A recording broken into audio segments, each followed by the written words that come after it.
Just about bedtime, and for some, it's a time many couples spend arguing about something that may have triggered their emotions. And how you fight with your partner can make or break your marriage. That, according to a relationship expert who just wrote a new book called The Heart of Fighting. Channel 2's Rachel McNeil sat down with them to learn the secrets to fighting fair.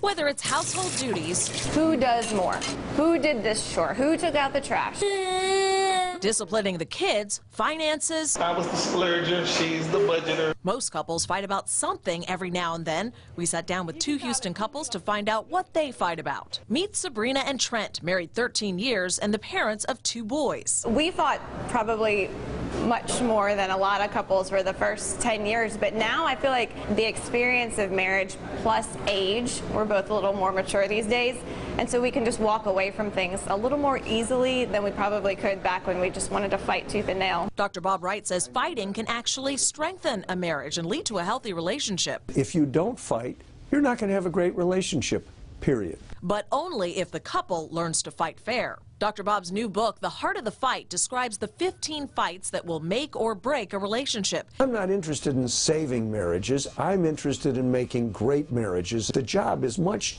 tougher than those people who tell you never go to bed angry. Look closely at their relationship and see if you really want that. In fact, Dr. Bob's advice on that old adage of never going to bed angry is completely opposite of what most married couples have been taught to believe. That is advice that is likely from people who will get divorced.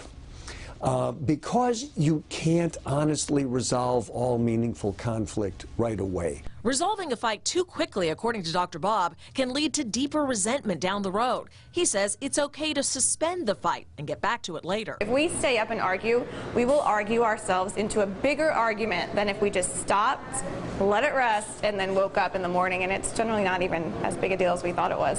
We don't let it paint the entire day anymore. So if the morning starts out a little bit shaky, by lunchtime, we have to go ahead and just drop it.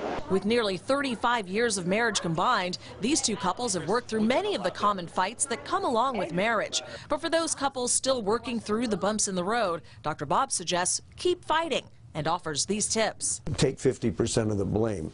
Take 100% responsibility for your own satisfaction.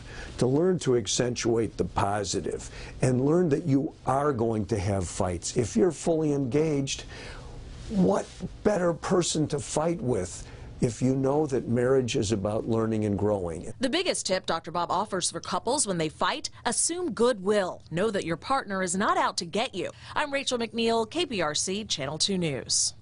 And right now, click2houston.com. You can read a free chapter of Dr. Bob's book. You can also take a quiz to find out your relationship style. Now here is investigator